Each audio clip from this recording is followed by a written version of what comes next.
Hello, everyone, and welcome back to Everyday English Channel. We are genuinely thrilled to have you here with us today. I'm Sarah. And I'm Jack. This is the place where we don't just teach English, we live it, breathe it, and explore all the messy, complicated, beautiful ways it shows up in real human experience. If you're someone who wants to understand English as it's actually spoken, not the sanitized textbook version, but the real thing, then you're in exactly the right place. Please hit that like button and subscribe to Everyday English Channel. It truly keeps us going. And Jack personally reads every single subscription notification. I do, at 3 a.m., while eating cereal. It's a whole thing. But seriously, your support means everything to us. So today, we're tackling something that might sound deceptively simple, but is actually one of the most powerful forces shaping your life. We're talking about daily habits, not the aspirational, Instagram-worthy morning routines that influencers sell you, but the actual honest truth about the tiny, repetitive actions that construct your entire existence. And I know what some of you are thinking. Habits? That's boring. That's just brushing your teeth and making coffee. But here's the thing. Your habits are literally who you are. Show me your daily habits, and I'll show you your future. They're not just things you do, they're the invisible architecture of your life. The invisible architecture of your life. That's poetic, Jack, but also slightly terrifying, because when I actually think about my habits, a lot of them are not great. Like, I have a habit of checking my phone the moment I wake up, before my eyes are even fully open. Oh, we're starting with the phone thing. Okay, yes, the phone. The first thing you touch in the morning and the last thing you touch at night. It's like a digital pacifier that we've collectively decided we can't live without. A digital pacifier. I hate how accurate that is. And the thing is, I know it's bad for me. I've read all the articles about how checking your phone first thing floods your brain with other people's priorities and anxieties. But I do it anyway, every single morning. Why is that? Because habits aren't about knowing better. They're about neural pathways that have been carved into your brain through repetition.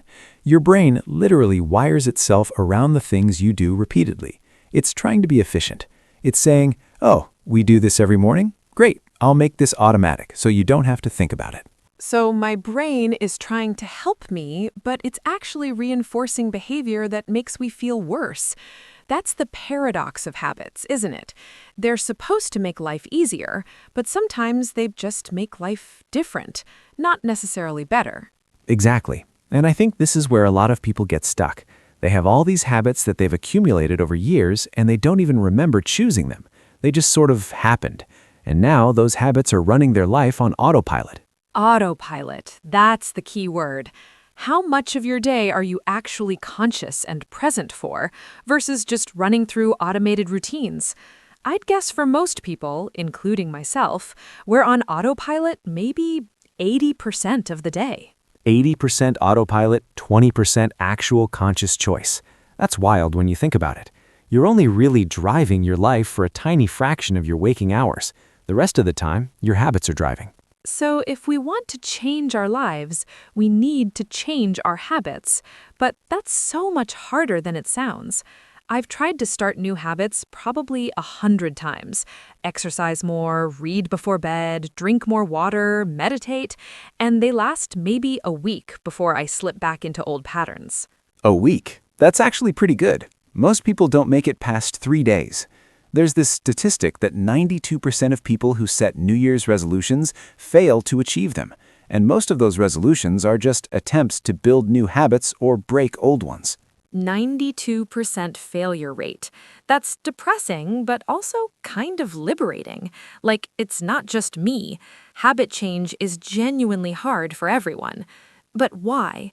Why is something that seems so simple, just do this thing every day, so impossible to actually execute? Because we misunderstand how habits work. We think it's about willpower or motivation. We tell ourselves, I just need to want it badly enough. But that's not how habits form. Habits form through a loop. Cue, routine, reward. Your brain is looking for the reward. If the reward isn't immediate or clear, your brain doesn't care how motivated you are. Cue, routine, reward. Can you break that down with an example? Because I want to understand this properly. Sure. Let's take your phone checking habit. The cue is waking up. Maybe you feel anxious or uncertain about the day ahead. The routine is grabbing your phone and scrolling. The reward is what? What do you get from checking your phone first thing? It's a sense of control, like I'm catching up on what I missed. I'm preparing myself for the day. I'm not missing anything important. It's actually anxiety-driven, now that I think about it. Right. So the reward is anxiety relief, even though checking your phone probably creates more anxiety in the long run. But your brain doesn't care about long-term consequences, it cares about immediate rewards. And the immediate reward is that little hit of, okay, I'm caught up, I'm in control. So to break that habit, I need to either eliminate the cue, which is literally waking up, so that's not happening, or I need to replace the routine with something that gives me a similar reward. Exactly. You can't just stop a habit. Nature abhors a vacuum, and so does your brain. You have to replace it with something. So instead of checking your phone when you wake up, maybe you spend 5 minutes doing breathing exercises or stretching, or reading something you actually want to read. But that sounds so wholesome and perfect. And the reality is that when I wake up, I don't want to breathe or stretch. I want to know what's happening. I want that information hit. How do you override that impulse? You don't. Not at first. You work with it. Maybe you tell yourself, I can check my phone after I do 1 minute of breathing. Just 1 minute. That's nothing. Anyone can do 1 minute. And you do that every day until it becomes automatic. Then maybe you extend it to 2 minutes, then 5. Tiny incremental changes. That's the secret, isn't it? We try to overhaul our entire lives overnight, and then we wonder why we fail. But real change happens in these tiny, almost invisible adjustments. Tiny adjustments that compound over time. James Clear, who wrote Atomic Habits, talks about how getting 1% better every day means you'll be 37 times better at the end of a year because of the compounding effect. But getting 1% worse every day means you'll decline nearly to 0. 1% better or worse. That's both encouraging and terrifying because it means every single day matters. Every single choice compounds. There are no neutral days. There are no neutral days. I love that phrase, but I also kind of hate it because it creates pressure. Like, if I have a bad day, if I slip up on my habits, does that mean I'm moving backwards? That's a really important question because I think perfectionism kills more habits than anything else. You miss one day and you think, well, I've ruined it. I've broken my streak. What's the point? And you just give up entirely. The all or nothing mindset. It's so destructive. You don't lose your progress because you missed one day. You lose your progress when you let one missed day become 2 days, become a week, become I don't do that anymore. So how do you get back on track after you slip up? Because I think that's where most people fail. They have a plan, they mess up, and then they don't know how to recover. You treat it like a data point, not a moral failure. You notice it. Oh, I didn't do my habit today. Why? Was I too tired? Did something come up? Did I forget? And then you just do it tomorrow. No drama, no self-flagellation, just return to the habit. No drama, no self-flagellation. That's harder than it sounds because we're so conditioned to beat ourselves up when we fail at something, especially with habits. There's this sense of, I should be able to do this. It's not that hard. But it is hard, not because the action itself is difficult. Brushing your teeth or drinking water or writing for 10 minutes isn't objectively hard, but because you're literally rewiring your brain. You're creating new neural pathways while your old pathways are screaming at you to just do the familiar thing. Your old pathways are screaming at you. That's what the resistance feels like, isn't it? When you're trying to establish a new habit and every fiber of your being is pulling you back to the old pattern. That's not weakness. That's just your brain trying to conserve energy. Your brain is lazy. It wants efficiency. It doesn't want to spend energy on new patterns when the old patterns work fine. So when you're starting a new habit, you're fighting against your brain's fundamental operating system. How long does it take for a new habit to actually stick? I've heard everything from 21 days to 66 days to it depends. It depends. That's the honest answer. The 21-day thing is a myth that came from a misinterpretation of research. The 66-day figure comes from a better study, but even that's an average. Some habits took 18 days to become automatic in that study, others took 254 days. 254 days. That's 8 months of doing something every single day before it becomes automatic. That's discouraging. Or it's realistic.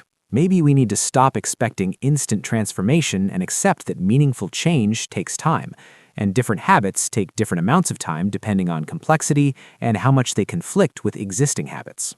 So, if someone wants to start a new habit, what's the practical advice? How do you actually make it stick? Start ridiculously small, smaller than seems reasonable. If you want to start exercising, don't commit to an hour at the gym. Commit to putting on your workout clothes. That's it. Just put them on. You can take them off immediately if you want. That seems too small to matter. That's the point. It has to be so easy that you can't say no. Because what you're doing is establishing consistency. You're teaching your brain, this is something we do every day. And most of the time, once you've put on the workout clothes, you'll actually do a little exercise. But even if you don't, you've still maintained the habit of getting ready to exercise. So it's about lowering the barrier to entry, making it so easy to start that you have no excuse. Exactly. And the inverse is also true. If you want to break a bad habit, make it harder to do. If you're trying to stop scrolling social media at night, leave your phone in another room. Add friction. Make the bad habit inconvenient. Add friction to bad habits, remove friction for good habits. That's elegant. But what about habits that are genuinely enjoyable? Like, I have a habit of eating dessert after dinner, and I enjoy it. It's a moment of pleasure in my day. Should I break that habit just because it's bad? This is where we need to talk about what habits actually serve you versus what habits you think you should have. If eating dessert after dinner brings you genuine joy and doesn't negatively impact your life, why break it? Not every habit needs to be optimized or eliminated. So it's about intentionality, being conscious of your habits and deciding whether they serve the life you want to live, rather than just following arbitrary rules about what's good or bad. Right, because the goal isn't to become some perfectly optimized human machine. The goal is to live a life that feels meaningful and good to you. And if that includes dessert after dinner, then that's a feature, not a bug. But how do you know which habits are serving you and which are just comfortable? Because comfort isn't always the same as good. Sometimes we habituate to things that are actively harming us because they're familiar. That's the hard question. I think you have to periodically audit your habits. Look at them honestly and ask, is this moving me toward the person I want to be, or is this just inertia? And if it's inertia, then you have a choice to make. A habit audit. I like that. So you sit down and list all your habits, morning routine, evening routine, everything, and evaluate them. But how often should you do this? Maybe quarterly, or whenever you feel stuck. Whenever you have that sense of, my life is happening to me instead of me directing my life, that's usually a sign your habits need examination. Can we talk about Keystone habits? Because I think this is a concept that doesn't get enough attention, the idea that some habits create a cascade of other positive changes. Keystone habits. Yes, this is huge. Some habits are more important than others because they trigger other habits. Exercise is a classic keystone habit. When people start exercising regularly, they often spontaneously start eating better, sleeping better, being more productive at work, not because they set goals for those things, but because exercise creates a ripple effect. So if you only have energy to focus on one habit, you should focus on a keystone habit. What are some other examples besides exercise? Sleep is a big one. If you establish a consistent sleep schedule and get enough rest, everything else becomes easier. Your willpower is stronger, your mood is better, your decision-making improves. Sleep is the foundation that makes every other habit possible. Sleep is so underrated. We treat it like it's optional or a sign of weakness, but it's literally the most important thing you can do for your physical and mental health. And yet, how many people brag about sleeping only 4 or 5 hours? It's this weird cultural thing where sleep deprivation is treated as a badge of honor. I'm so busy, I only sleep 4 hours a night. But what you're actually saying is I'm making myself stupider and sicker because I'm bad at prioritizing. That's harsh but fair. Although I think a lot of people don't have a choice. If you're working two jobs or taking care of kids or dealing with insomnia, you can't just decide to sleep 8 hours. You're right. I don't want to be glib about it. There are structural issues that prevent people from having good sleep habits. But for people who do have the choice and still choose not to sleep, that's what I'm addressing. What about habits that involve other people? Like, I have a habit of calling my mom every Sunday. That's a good habit, but it also depends on another person being available. How do you maintain habits that require coordination? That's a different category. I'd call those relational habits, and they're crucial, but also more fragile because you can't control the other person. But you can control your part. You can be the person who initiates. You can be consistent in your effort, even if the outcome varies. So it's about the action, not the result. You can have a habit of reaching out, even if you can't guarantee the response. That takes the pressure off in a way. And those relational habits are some of the most important. We're social creatures. Habits that maintain and deepen relationships, calling friends, having dinner with family, checking in on people. Those might matter more than any productivity habit. Let's talk about habit stacking, because I think this is one of the most practical strategies for building new habits. Can you explain what it is? Habit stacking is when you attach a new habit to an existing habit. You use an established habit as the cue for a new habit. So instead of saying, I'll meditate every morning, you say, after I pour my coffee, I'll meditate for 2 minutes. The existing habit becomes the trigger. That's clever, because you're not relying on remembering or motivation. You're piggybacking on something you already do automatically. Give me another example. After I brush my teeth at night, I'll floss. After I sit down at my desk, I'll write one sentence. After I take off my shoes when I get home, I'll put on my walking shoes and go for a 5-minute walk. You're chaining behaviors together. I can see how that would work, but I can also see how it could create pressure. What if you miss the initial habit, then you miss both habits? That's a risk, but usually your anchor habit is something very stable. Brushing your teeth, eating meals, arriving home, these are things that happen every day regardless, so they're reliable triggers. What about breaking the habit chains that you don't want? Like for me, I have a chain of arrive home, feel tired, sit on couch, turn on TV, zone out for 2 hours. That's a habit stack I'd like to break. You need to interrupt the chain. The key is identifying the decision point, the moment where you still have agency. Maybe it's when you walk through the door. Instead of going straight to the couch, you go straight to your bedroom and change clothes.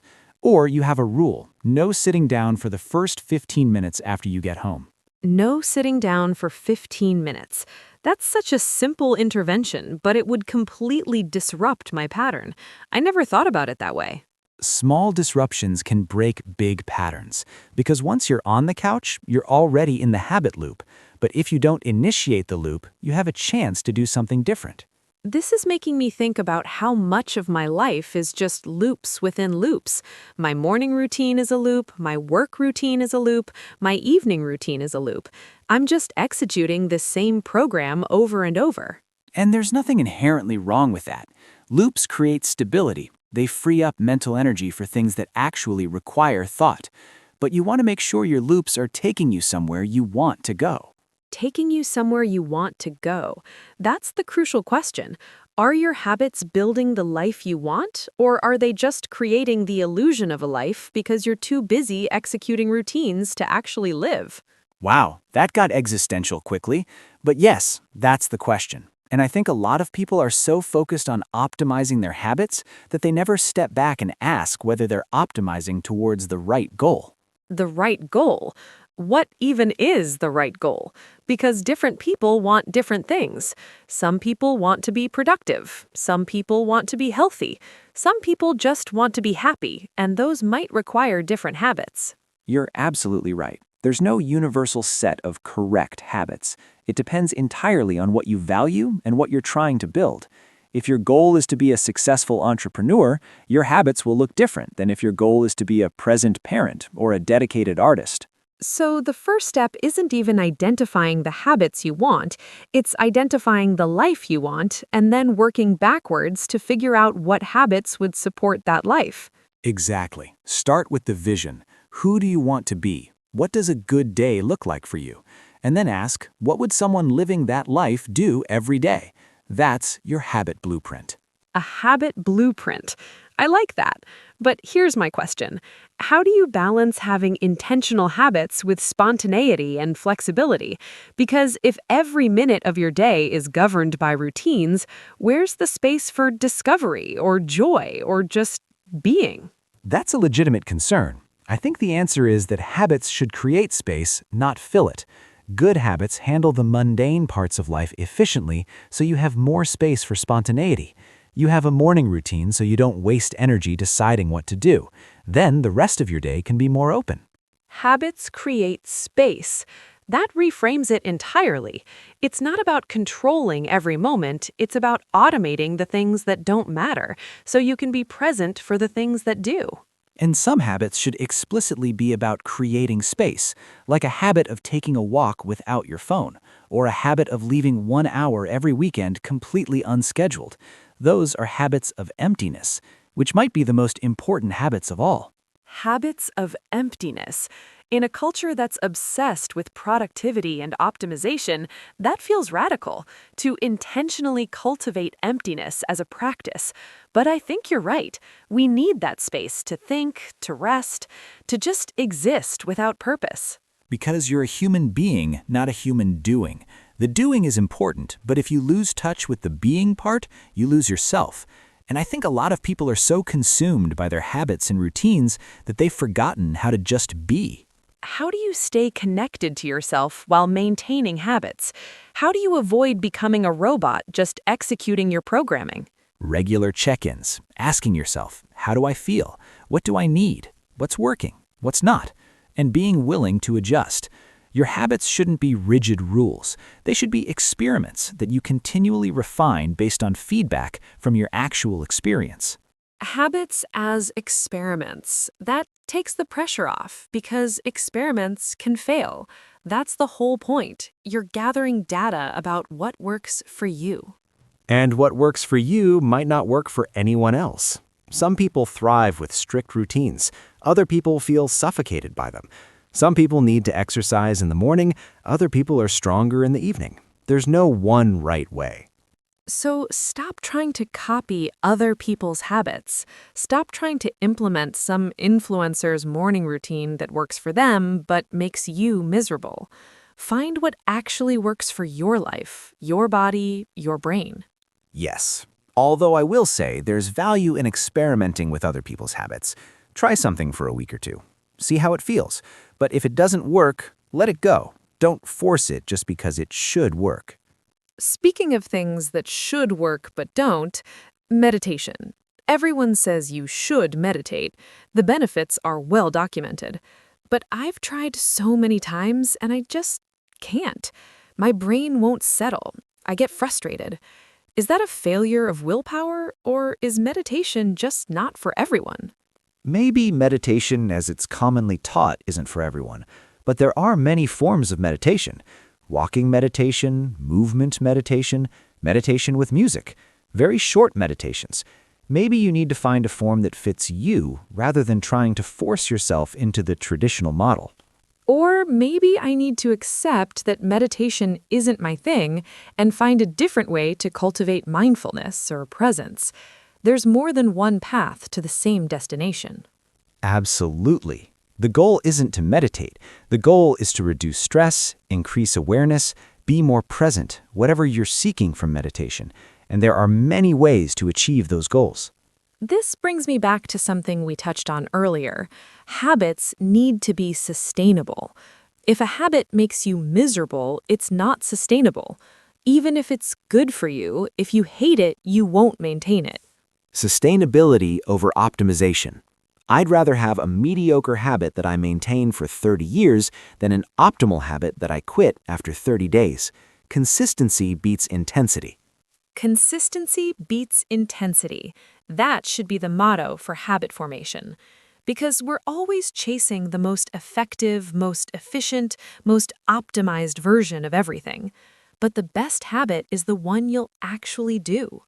The one you'll actually do. Not the one that looks impressive, not the one that someone else does, the one that works for you in your actual life, with your actual constraints. Before we finish, I want to talk about one more thing: the relationship between habits and identity, because I think habits are how we construct our sense of self. If you write every day, you're a writer. If you run every day, you're a runner. Your habits become your identity. James Clear talks about this, focusing on who you want to become rather than what you want to achieve. Instead of, I want to lose 20 pounds, it's, I want to become the type of person who takes care of their body. The identity shift is more powerful than the goal.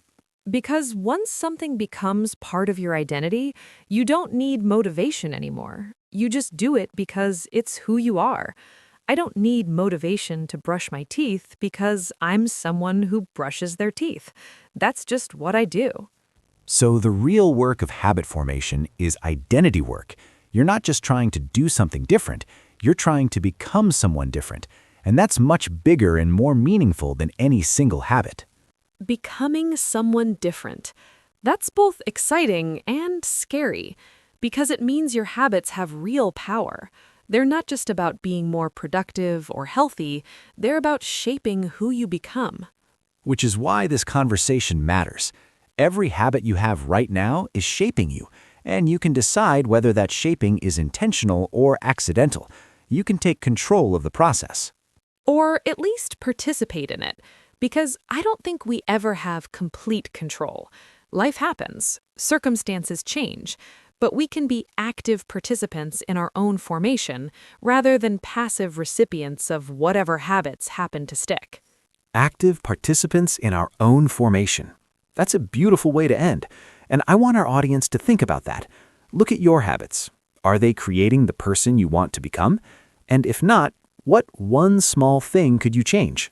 One small thing. Not 10 things, not a complete life overhaul, just one small thing that moves you toward the person you want to be. And tell us in the comments what that one thing is. Practice your English and share your journey with this community. Because we're all figuring this out together. None of us have it solved. We're all just trying to build lives that feel meaningful and good. And habits are one of the most powerful tools we have for doing that. Thank you all for staying with us through this conversation.